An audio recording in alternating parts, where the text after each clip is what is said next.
বুঝতে পেরে বাড়ি ফিরে এসে অনুতপ্ত হয়ে সবার সামনে রাহির কাছে ক্ষমা চাইলো রাহুল।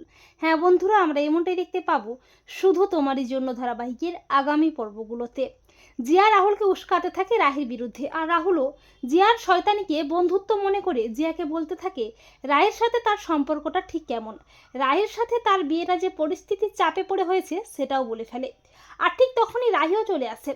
রাহি জিয়াকে উচিত শিক্ষা দিয়ে জিয়ার মুখে আচ্ছা করে ঝামা ঘষে দিয়ে জিয়াকে ঘর থেকে বের করে দেয়। রাহুল রাহির ওপর খেপে গিয়ে রাহিকে অপমান করতে থাকে জিয়ার সামনে। তখন রাহুলের বাবা এসে রাহুলকে প্রচণ্ড বকাবকি করে। রাগ করে রাহুল বাড়ির থেকে বেরিয়ে চলে যায়। রাহি রাহুলকে আটকানোর চেষ্টা করে, কিন্তু রাহুলের বাবা রাহিকে যেতে দেয় না। রাহুলের বাবা বলে, রাহিমা তুই কোথাও যাবি না, তুই রাহুলের কাছে ক্ষমা চেয়ে ওকে বাড়িতে ফিরিয়ে আনবি না। আমার কথা অমান্য করে এ বাড়ির বাইরে এক পাও দিবি না। রাহি নিরুপায় হয়ে পড়ে, কি করবে কিছুই বুঝতে পারে না। রাহুলের মা কনক হাউমাউ করে কাঁদতে থাকে। তখন রাহুলের বাবা বলে, এ বাড়ির সুখ যাতে কোনোদিন চলে না যায় তার জন্য এই কঠোর সিদ্ধান্তটা নিয়েছি। সময় হলে তুমি ঠিক বুঝতে পারবে কনক। অপরদিকে রাহুলের খুব কষ্ট হয়।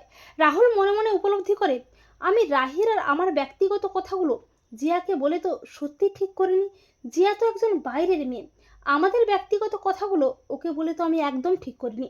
তাছাড়া রাহি আমার জীবন বাঁচিয়েছে, ও না থাকলে আমি তো খেলতেই পারতাম না। খেলা তো দূর, আমি তো উঠে দাঁড়াতেই পারতাম না। ও আমার দিদিভাইকে আমাদের কাছে ফিরিয়ে দিয়েছে। কিন্তু একটা মেয়ে কখন এসব করে? যখন সে সত্যিই কাউকে ভালোবাসে। তার মানে আমি তো রাহিকে কষ্ট দিয়েছি, ওর সাথে অনেক অন্যায় করেছি, ওকে অপমান করেছি।